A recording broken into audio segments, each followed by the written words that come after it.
Warahmatullahi wabarakatuh, tuan-tuan, puan-puan yang bersama saya pada malam ini. Terima kasih kerana sudi meluangkan masa saya dalam perkongsian yang terbaru berkaitan dengan satu tajuk yang agak jarang kita dengar, iaitu sarkopenia. Okey. Hari ini saya bersiaran di dua channel, iaitu di Dr. Zubaidi Haji Ahmad dan juga di page Vita Sure Goal berkaitan dengan tajuk yang saya sebutkan tadi. Jadi terima kasihlah kerana jika tuan-tuan dapat bersama saya pada malam ini. Hari ini saya tak tunjukkan muka saya, tetapi saya akan berkongsikan dengan slide. Berkongsikan dengan slide supaya kita dapat memahaminya dengan lebih baiklah.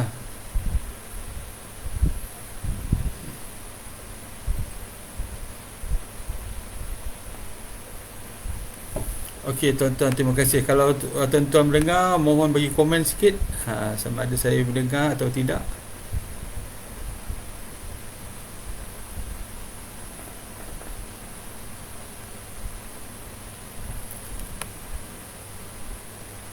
Tuan-tuan kalau mendengar, mohon bagi sikit komen, cakap mendengar supaya saya dapat melihat. Okey, kita mulakanlah secara perlahan-lahan sementara menunggu rakan-rakan lain yang hadir. Okey, mendengar? Jadi terima kasih yang berada di sini, iaitu Ibu Ain, Waalaikumsalam. Wan Wan, Waalaikumsalam, antara yang hadir pada malam ini. Okey, terima kasih Ibu Ain kerana mendengar dengan jelas. Okey, kita cerita sikit tentang pengenalan berkaitan dengan masalah ni. Ini di kalangan masalah warga emas lah. Kadang-kadang ibu bapa kita, ibu bapa kita ni ialah dah berusia lebih kurang 75 tahun ke atas. Kita nampak perubahan dia, daripada kita kecil mungkin kita nampak mereka handsome, mereka cantik. Kemudian bila berumur 50-an, kemudian lagi 75, banyak perubahan yang kita lihat. Antaranya adalah perubahan dari segi struktur tubuh, yang mana kita lihat otot-otot yang ada pada mereka tu dah semakin berkurangan. Terima kasih Encik Asrul kerana mendengar, memberi komen, mendengar. Alhamdulillah. Jadi sejak kita mula lahir sehingga kita berusia 30 tahun ni, otot-otot kita akan membesar dan bertambah kuat sehingga umur 30 tahun je. Kemudian selepas itu jisim otot kita akan berkurangan dan kita akan mula bertambah lemah disebabkan otot-otot kita dah semakin berkurang. Selalunya disebabkan oleh faktor usia. Keadaan ini disebut sebagai age related sarcopenia. Ini saya cakap tadi, disebabkan apabila berusia umur 65 tahun ke atas, kita dah lihat ibu bapa kita dah mula kekurangan. Kalau kita dapat lihat gambar tu, bagaimana perubahan dari tubuh yang segak, mungkin dia akan mengalami penyusutan otot-otot ini. Individu yang tidak aktif akan kehilangan sehingga 5% setiap 10 tahun dari jisim otot apabila mereka berusia lebih daripada 30 tahun. Okey, jika mereka aktif pula, kehilangan jisim otot tidaklah terlalu banyak, tetapi mereka mungkin hanya dah start mula merasakan apabila mereka mungkin rasa semakin tidak kuat ataupun tidak mampu bergerak dengan pantas seperti dulu. Jadi kebanyakan sebenarnya tak ada ujian yang spesifik sebenarnya untuk menentukan jisim otot pada tubuh kita ni.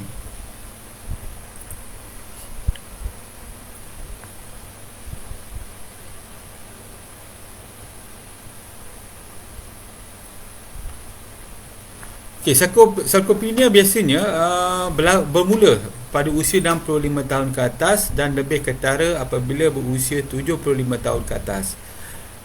Ia menyebabkan warga emas mengalami mudah rasa lemah dan risiko untuk patah tulang tu akibat terjatuh agak tinggi, sebab bapa mereka tak kuat lagi. Kemungkinan mereka apabila nak berjalan mereka memerlukan sokongan daripada tongkat, mungkin daripada apa lagi, daripada kerusi, daripada keluarga dan sebagainya. Jadi keseimbangan tu mungkin tidak dapat dicapai dan mereka mungkin akan jatuh.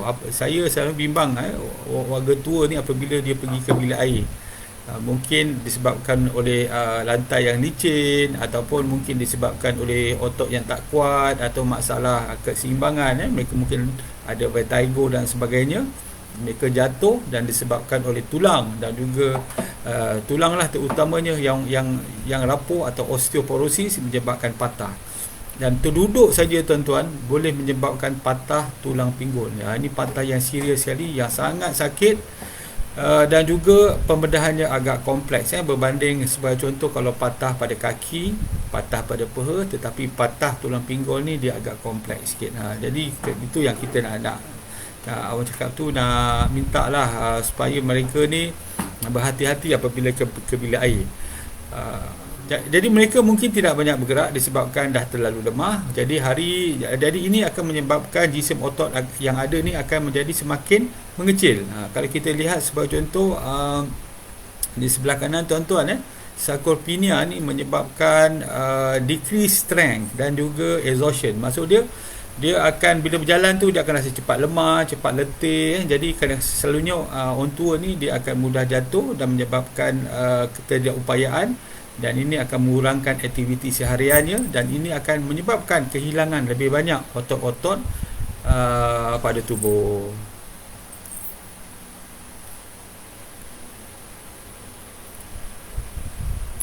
Okey, kita lihat lagi punca bagi sarcopenia. Ini penting ni untuk kita faham, supaya dengan adanya punca ni kita dapat merawat dengan lebih efektif. Okey, sarcopenia boleh berlaku pada individu yang aktif. Kena faham juga. Kadang-kadang kita cakap sarcopenia ni disebabkan individu itu tak aktif. Bila tidak aktif, dia akan menyebabkan jisim otot akan menjadi lebih berkurang. Tetapi ada juga orang yang pada mudanya aktif tetapi masih juga berlakunya sarcopenia. Sebab tu tuan-tuan melihat kadang artis pula atlet kita ni kadang-kadang dia aktif. Terutamanya saya tengok kadang-kadang pemain bola ataupun mungkin orang yang berlari dia kadang-kadang dia aktif, dia otot dia kuat, tetapi satu tiga tiba-tiba antaranya lah menyebabkan sakit, dia mengalami rasa sakit, dia mengalami penyakit yang menyebabkan otot-ototnya berkurangan, semakin lama semakin berkurangan dengan cepat. Yang itu mungkin ada sebab lain lah. Tapi kalau dah tua tu selalu disebabkan oleh sarcopenia walaupun dia aktif pada masa muda. Jadi pertama sekali disebabkan oleh masalah di mana sel-sel saraf tidak mampu lagi menghantar isyarat ke otot untuk memulakan pergerakan. Jadi daripada otak kita ni kepada otot ni ada satu saraf. Ada beberapa saraf lah sebenarnya yang bertugas untuk menghantar isyarat, tetapi oleh kerana sel-sel saraf ini mungkin mengalami masalah, terutama orang yang mengalami sakit saraf, tangan dia akan berasa kebas, takan dia itu bahagian sensori, tetapi dia juga melibatkan juga otot. Inilah yang menyebabkan rasa, menyebabkan dia terus tak mampu lagi untuk bergerak, dan akhirnya akan menyebabkan otot-otot ni akan menjadi berkurangan. Antara sebab lain adalah tahap hormon seperti growth hormone, testosteron dan juga insulin-like growth factor yang semakin rendah. Yang ini disebabkan masalah hormon. Setengah tu apabila seorang lelaki ni, seperti mana saya pernah kongsikan dulu, lelaki ni ada masalah yang kita panggil dia andropause. Maksud dia apabila tahap insulin dia semakin berkurang, dia akan menyebabkan otot-otot pada tubuh dia juga akan berkurang. Ini akan menyebabkan dia akan menjadi lemah dan letih. Dan apa yang kita akan kita lihat ialah walaupun ototnya semakin mengecil, tetapi ada juga pengumpulan lemak yang menyebabkan mungkin berat badannya tidak terjejas. Sebab selalunya kalau orang tua kita tengok berat badan dia berkurang, badan dia, otot dia pun menjadi kelihatannya seperti kurus. Tapi ada juga orang yang walaupun berat badannya sama, tetapi dia kehilangan sebenarnya jisim otot tu. Kalau kita lihat ini, nanti saya sebut tentangnya. Kalau tuan-tuan lihat sebelah kanan tu, masa muda kita, masih otot kita masih banyak lagi, tetapi yang di bawah tu otot sudah jisim otot sudah berkurangan. Dalam masa muda otot itu mengecil. Sebenarnya bukan otot mengecil, tetapi jisimnya yang berkurangan. Yang banyak adalah lemak-lemak, lemak-lemak pada sekitarnya. Jadi berat badan dia mungkin dia tidak berkurang, tetapi ototnya semakin berkurang. Yang ini menyebabkan dia rasa tidak kuat, pergerakan fizikal ni terbatas, dan juga dia mungkin merasa lemah. Okey, apa itu sarkopenia? Sarkopenia adalah keadaan di mana kehilangan jisim otot. Yang ni saya sebut tadi, skeletal muscle. Sebab otot dalam tubuh kita ni ada tiga. Antaranya ialah skeletal muscle, otot-otot yang pada tubuh kita dah di luar ni. Ada juga pada otot pada jantung yang kita sebut sebagai cardiac muscle, dan juga otot pada usus kita, dan juga salur darah yang itu kita panggil smooth muscle, ataupun otot-otot licin, atau otot licin lah dalam bahasa Melayunya, tetapi saya suka menggunakan perkataan smooth muscle. Jadi yang terlibat hanyalah selalunya adalah skeletal muscle secara progresif, maksudnya secara perlahan-lahan. Ia melibatkan bukan saja jisim, tetapi juga melibatkan fungsinya. Ia selalunya berlaku pada warga emas yang berusia 65 tahun ke atas dan lebih ketara pada usia 75 tahun, tetapi ia mungkin bermula lebih awal lagi, mungkin umur 45 dah ada, jika disebabkan oleh faktor-faktor yang kita akan bincangkan nanti. Jadi kena ingatlah, sungguh pun 65 tahun ke atas dah bermula, tetapi ada orang yang bermula lebih awal. Ini menyebabkan masalah ketidakupayaan, kualiti hidup yang rendah, dan kematian. Maksud dia menjadi dia tak boleh bergerak, jadi dia minta bantuan orang dan sebagainya. Yang ini akan menyebabkan ini yang kita sebut sebagai kualiti hidup yang rendah. Kehilangan otot ini juga mungkin bersama dengan peningkatan penyimpanan lemak dalam tubuh. Ini menyebabkan tubuh tidak mengalami penurunan berat badan, tetapi pesakit mengalami rasa lemah badan. Keadaan ini dipanggil sarcopenic obesity. Ini yang saya sebut tadi. Tengok berat badan dia sama je, muka sama je, tetapi sebenarnya otot-otot dah semakin berkurangan, semakin lemah, semakin tak berdaya. Ini disebabkan oleh peningkatan penyimpanan lemak yang menggantikan otot-otot yang hilang. Okey, kepada rakan, kalau saya tengok, terima kasih kepada Puan Salbiah kerana bersama saya pada malam ini.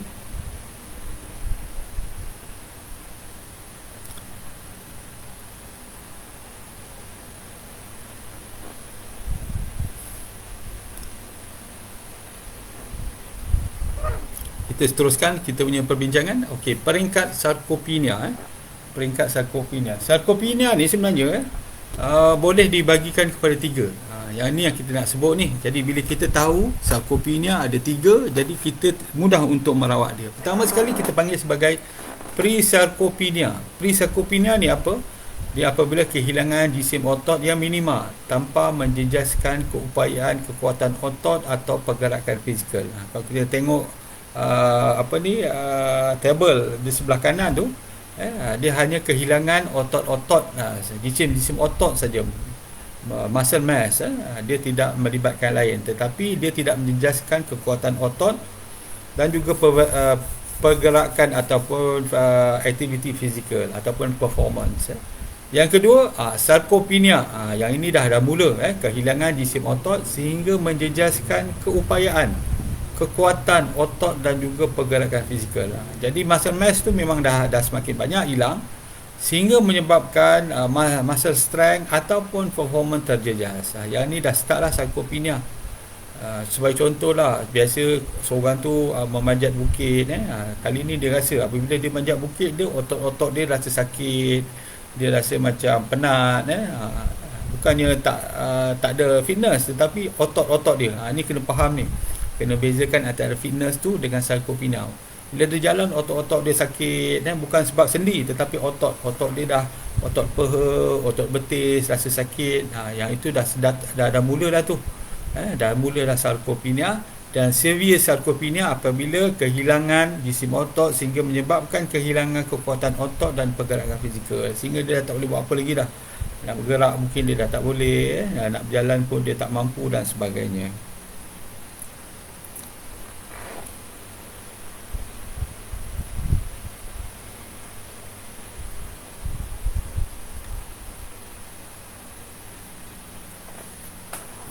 Kita tengok siapa rakan-rakan kita yang ada di bawah ni. Okey. Puan Sabri Ali, terima kasih kerana bersama. Khair Rafiq, Khairuddin, Waalaikumsalam. Terima kasih kerana bersama. Selanjutnya kita lihat okey, sarkopenia juga boleh juga dikategorikan kepada dua, iaitu yang apa yang kita sebut sebagai primary ataupun age related. Yang ini biasa disebabkan oleh faktor peningkatan usia. Dia tak ada punca lain. Selalunya berusia 65 tahun ke atas lah, tetapi ada juga yang berusia 50 walaupun dah bermula. Ataupun satu lagi kategori yang kita sebut sebagai secondary. Secondary ini disebabkan oleh masalah, mungkin dia ada obesity, dia mungkin ada masalah osteoporosis, diabetes mellitus, mungkin dia juga disebabkan oleh masalah hormon dan sebagainya. Yang ini punca dia lain. Yang ini disebabkan selalunya orang yang secondary ni, secondary sarkopenia ni, dia lebih awal. Maksud dia mengalami masalah kehilangan jisim otot ni lebih awal. Umur 45, kita dah nampak dah dia punya otot dia semakin berkurangan sebagai contoh berbanding dengan mungkin dia masih remaja atau berusia umur 30-an. Terima kasih Puan Nurul Nadia Salim kerana bersama. Terima kasih. Seterusnya, okey, rawatan. Rawatan yang utama adalah dengan melakukan senaman. Senaman apa? Paling bagus sekali adalah senaman resistance training ataupun strength training. Yang ini bagus sebab dia akan menyebabkan peningkatan jisim otot. Senaman ini boleh meningkatkan tahap hormon dan juga memperbaiki sistem saraf. Jadi kalau walaupun mungkin dah berusia, sama ada lelaki dan perempuan, mungkin kena angkat sikit lah berat. Mungkin kalau dulu masa muda kita boleh angkat 20 kilo, 30 kilo, 10 kilo, tapi kali ni mungkin kita angkat 10 kilo. Boleh angkat 2 kilo pun dah memadai. Jadi apabila kita terasa berat tu, itu pun sudah mencabar kekuatan otot dan itu pun sudah mencukupi. Jangan terlalu, orang cakap tu, terlalu gelojoh, terlalu nak cepat. Buat banyak kali, buat dengan cepat, buat dengan jangka masa yang lama. Ini semua akan menyebabkan kecederaan. Jadi bergantung kepada stamina kita. Even kalau kita sebagai contoh berjalan pun, brisk walking, itu pun bagus sebenarnya. Dia akan menguatkan otot-otot otot-otot betis. Mungkin di lain masa kita boleh angkat sikit dumbbell, ataupun kita menggunakan apa lagi? Kita boleh menggunakan band, resistance band untuk meningkatkan jisim otot sebelah atas pula. Mungkin belah dada, mungkin belah lengan, mungkin belah mungkin belah belakang, leher dan sebagainya. Tujuan kita sebenarnya bukan kita nak jadi sado ataupun kita nak menyertai pertandingan bina badan, tidak. Tujuan dia untuk kita meningkatkan otot. Yang ini penting sebab kalau kita tak ada kekuatan otot, kemungkinan kita tidak dapat untuk melakukan aktiviti. Terima kasih Puan Zawiyah, Mak Saleh. Terima kasih kerana berkongsi. Okey, selain daripada itu, doktor juga akan mencadangkan pemberian hormon testosteron. Mungkin dia akan bagi. Bergantunglah kalau katakan hormon dia dah berkurangan, hormon testosteron, dia mengalami andropause, mungkin doktor akan bagi. Kemungkinan doktor akan bagi juga growth hormon bagi meningkatkan otot-otot dalam tubuh. Ini tak semestinya, tapi bergantung pada pemeriksaan. Pesakit juga harus mengawal masalah kesihatannya seperti masalah metabolic disease atau metabolic syndrome, termasuklah diabetes, obesity dan hipertensi. Jadi sebab tu ramai juga orang yang ada hypertension, dia mengadu kat saya, doktor, saya rasa cepat penat, cepat letih. Kalau tidak ada masalah jantung dan paru-paru, berkemungkinan disebabkan oleh masalah otot. Mungkin orang-orang ini disebabkan oleh masalah berat badan yang berlebihan, tekanan darah tinggi dan juga gula yang tinggi. Jadi bagaimana kita merawat masalah ini dari segi nutrisi? Dalam kajian jurnal yang saya baca, terdapat satu sebatian yang kita sebut sebagai hydroxymethyl butyrate, HMB. Hydroxymethyl butyrate ni dia kombinasi dengan kalsium yang akan membentuk kalsium hydroxymethyl butyrate. Jadi dia ada dua dekat situ. Pertama sekali dia ada kalsium, yang kedua dia ada hydroxymethyl butyrate, HMB. Okey, apa dia HMB? HMB adalah sebahagian molekul hasil pencernaan asid amino leucine yang menjadi yang sebenarnya adalah sebahagian daripada protein. HMB ni digunakan untuk mencegah kehilangan jisim otot dan menggalakkan penambahannya. Ia lebih berkesan jika diambil bersama dengan vitamin D dan juga asid amino.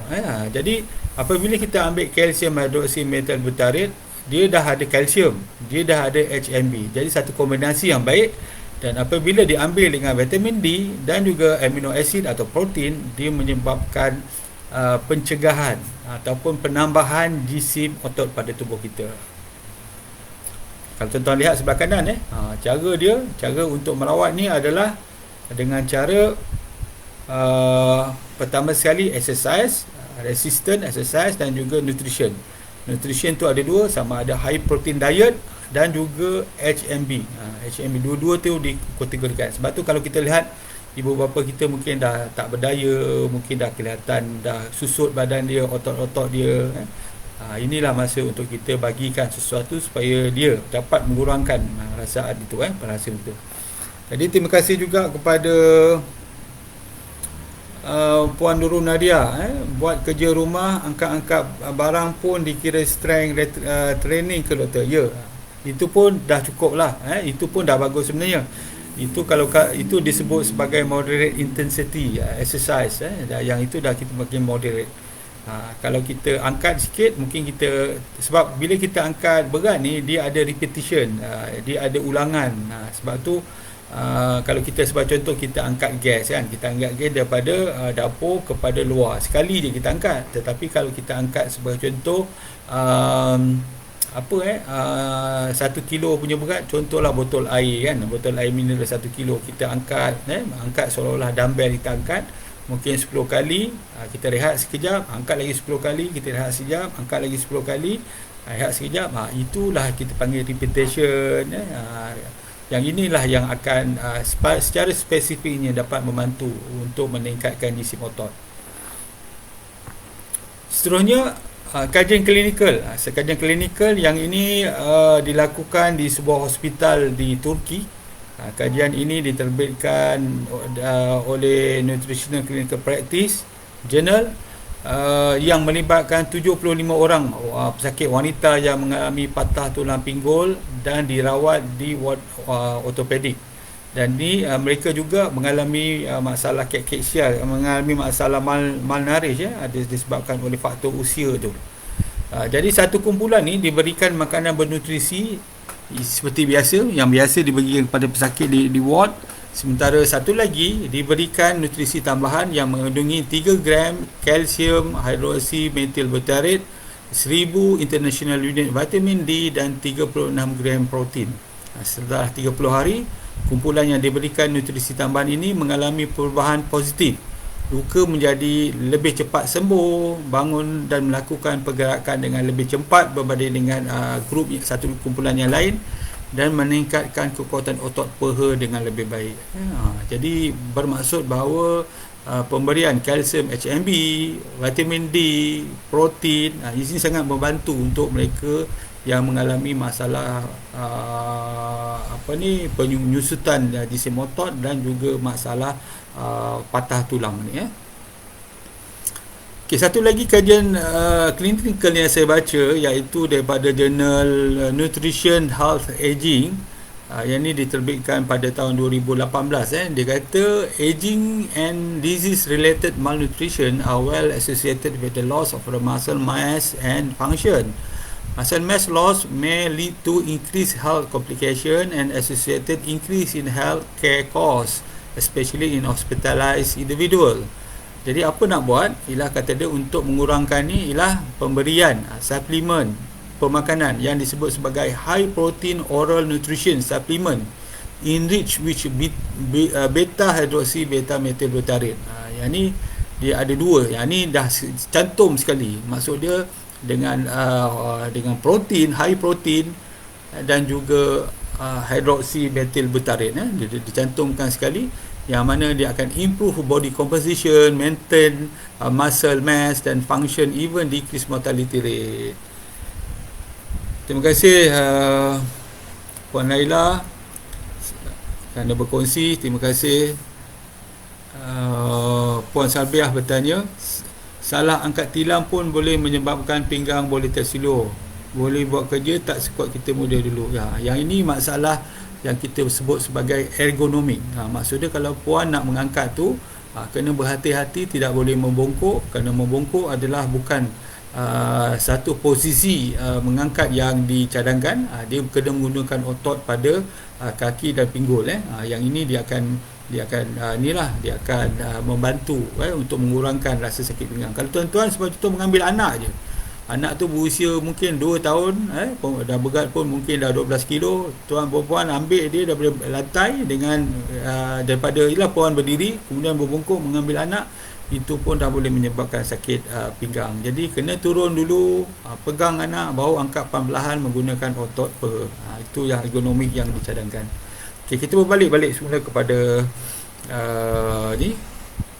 Jadi VitraSure Gold ni adalah antara inilah suplemen yang dicadangkan lah untuk, pertama sekali untuk orang tua yang berusia 65 tahun ke atas, 75 tahun ke atas, terutamanya yang dah tak ada lagi appetite. Kadang-kadang kat rumah pun kita tengok bila makan bersama pun dia dah tak makan bersungguh dah. Kalau muda dulu mungkin bertambah, sekarang ni setengah pinggan pun tak habis. Contohnya begitu. Ataupun orang yang dah berada di hospital, dan ataupun mereka yang selepas pembedahan. Pembedahan doktor kata tak boleh makan benda-benda pepejal lagi, kena makan benda-benda yang lembut. Bolehlah bagi susu soya ni, yang ini berasaskan soya. Jadi dia membantu. Ataupun mereka yang sudah terpaksa menggunakan tube feeding untuk masuk ke dalam perut, yang ini akan membantu penghadaman dan juga mengekalkan nutrisi dalam tubuh. Selain daripada itu, biasalah mungkin orang yang ada alahan pada protein, susu, lembu, ataupun orang yang vegetarian, ataupun orang yang muda yang sibuk. Yang sibuk pun boleh juga, sebab dia punya indikasi ni yang berusia 18 tahun ke atas. Jadi kalau katakan sibuk, tak sempat makan tengah hari dan sebagainya, takut ada gastrik, bolehlah ambil meal, ambillah dia sebagai meal replacement. Jadi dalam dia tu memang ada protein, protein soya, kemudian dia ada sucrose, lactose, gluten free, dan juga dia ada kalsium hydroxymethyl butyrate bersama dengan protein, 28 mineral dan vitamin termasuk vitamin D, kolesterol free, omega 3 dan omega 6. Jadi dia memang sesuai lah. Jadi cara penggunaan dia 4 scoop, masukkan 185 ml air, kemudian boleh minum satu hari, dicadangkan satu hari 2 kali. Tetapi sebagai contoh bagi mereka yang elderly, warga emas yang kelihatan yang severe sarcopenic atau severe sarcopenia ni, kadang-kadang kita boleh cadangkanlah 3 kali. Begitu juga orang yang baru buat pembedahan untuk nak dapatkan tenaga tu. Kadang-kadang apabila masuk air sahaja, kena faham yang masuk air bukannya makanan, bukannya nutrisi.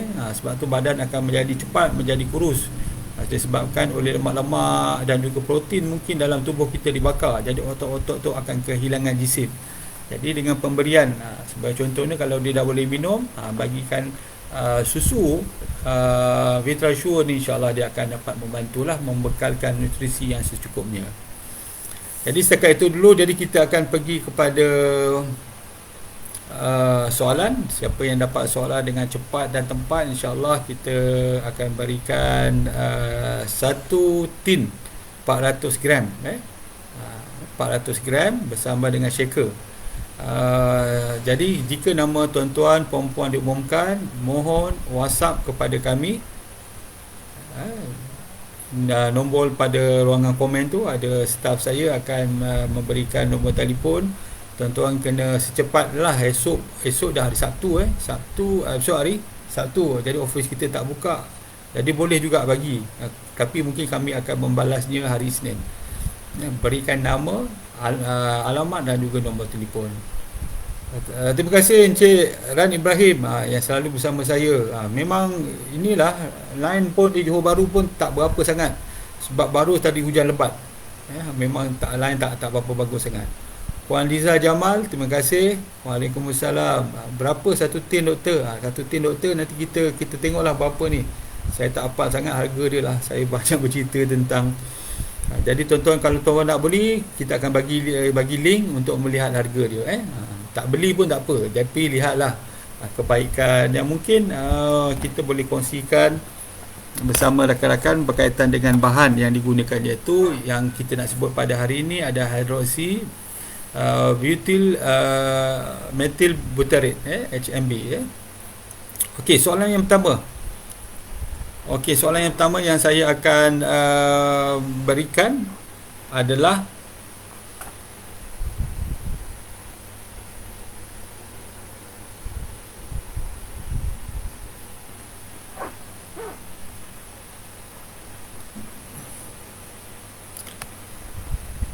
sedia. Soalan yang pertama saya akan berikan, apa dia sarkopenia? Mudah saja. Apa dia sarkopenia?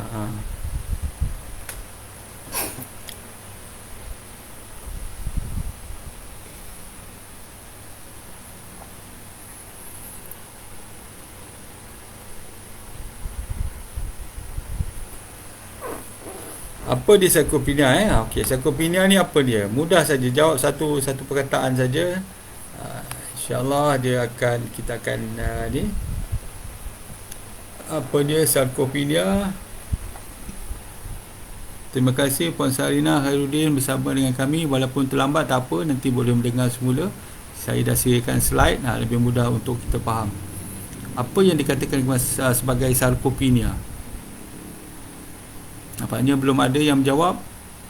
Jawapan yang tepat dan cepat, insyaAllah kita akan bagikan 1 tin 400 gram Vitrasure.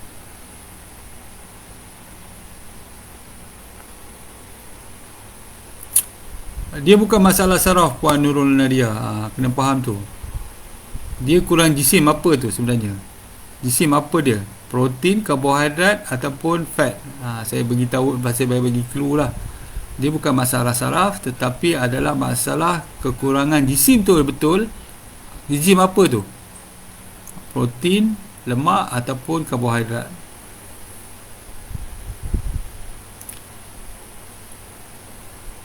Sekali lagi, kalau Puan dapat menjawab dengan lebih baik.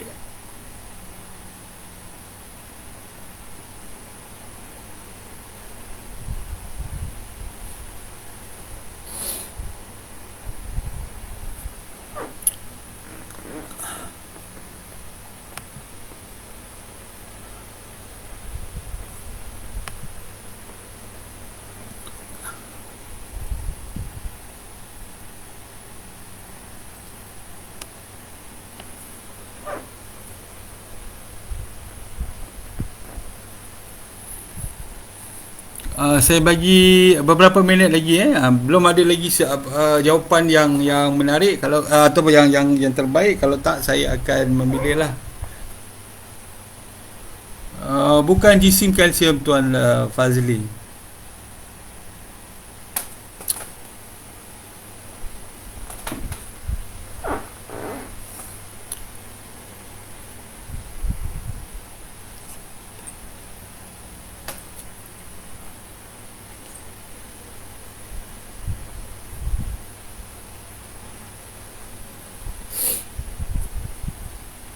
Okey, saya dan juga jemaah juri ni telah membuat keputusan lah. Mungkin jawapan yang agak tepat sikit, iaitu Puan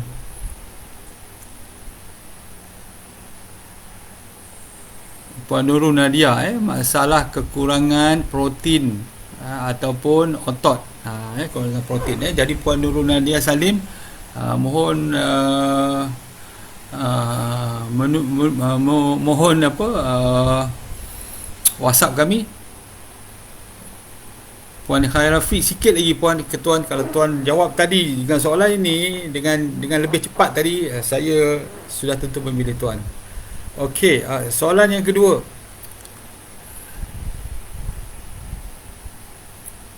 Apakah bahan atau sebatian yang digunakan untuk mengurangkan sarkopenia ini? Kita dah bincang tadi satu sebatian yang mana digunakan untuk merangsangkan pembinaan otot dan juga mengurangkan sarkopenia ni. Tuan boleh bagi nama sebatian tu. Kalau tak dapat penuh, mungkin kita boleh mengambil sikatan nama dia.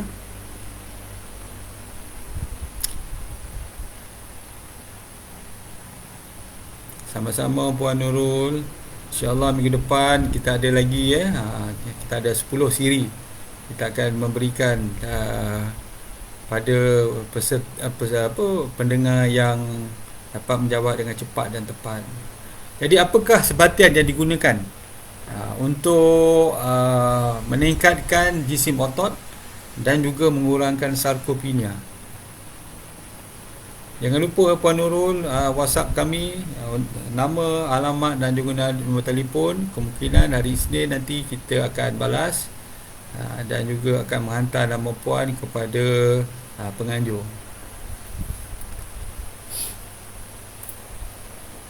Boleh? Ada siapa? Boleh menjawab. Dekat poster tu pun ada rupanya. Saya benarkanlah untuk ringkasan. Tak perlu menulis nama panjang, tetapi ringkasan saja. Apa yang kita gunakan untuk meningkatkan jisim otot dan juga mengurangkan sarkopenia ni. Bukan HBL Puan. HBL bukan. Ada lagi satu.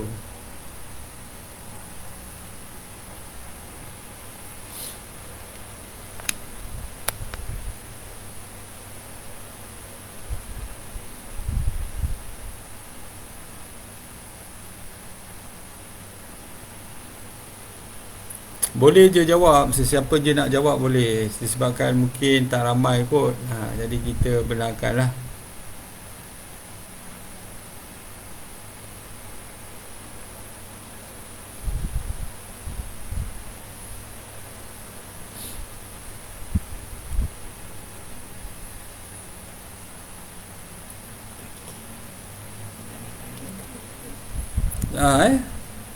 Yang ada dalam botol tu, botol dalam poster tu, poster saya yang tuan-tuan lihat tu, dia ada sendiri. Bersama dengan protein.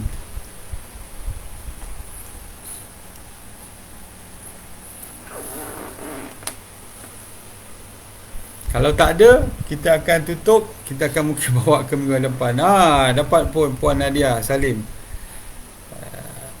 Kalsium HMB dan juga protein lah, untuk merawat dan juga untuk merawat dan mengurangkan sarkopenia. InsyaAllah kita akan bagi dua lah, sebab tak ada orang nak menjawab. Dan soalan terakhir, disebabkan mungkin tak ramai orang hari ini.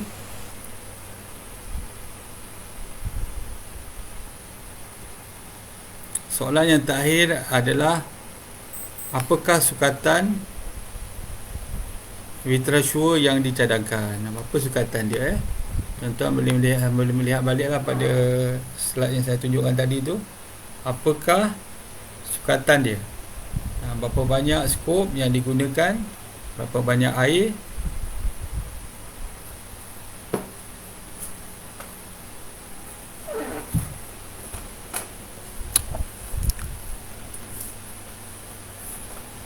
Saya bagi masa lagi beberapa saat. Jika tidak ada, kita akan bawakan ke minggu hadapan. Jadi minggu hadapan kita bawa 10. Boleh? Juri kita.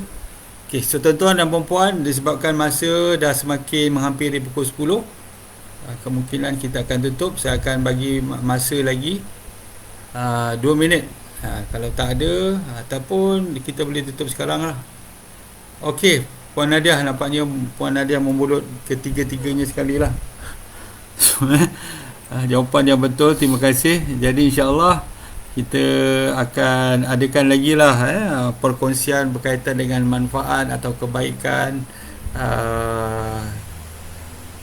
Nutrisure ni. Vitrasure ni, Vitrasure Gold ni, yang akan kita kongsikan pada minggu depan, insyaallah. Saya rasa sekat itu saja untuk perkongsian. Terima kasih kerana bersama dengan saya. Sekian, wabillahi taufiq wal hidayah. Assalamualaikum.